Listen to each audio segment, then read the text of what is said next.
У меня особенное отношение к Казахстану, к казахскому народу и руководству Казахстана, потому что мой отец родился в Казахстане, дедушкин брат похоронен, и плюс еще, когда была у нас военная кампания, и кто руку помощи реально потянул и помог, это руководство Казахстана, президент Руслан Бишевич и его команда. У нас есть дом казахский, в народе называется дом, казахский дом называется.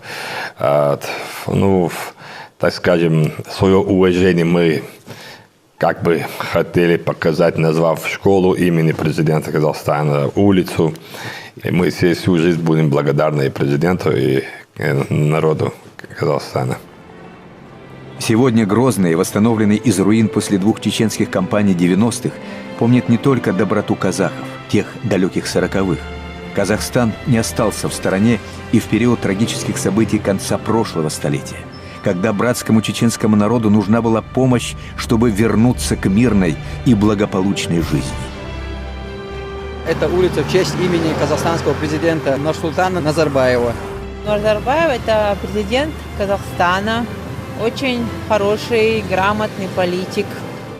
В нашем городе есть дом, который построил Назарбаев в помощь чеченцам.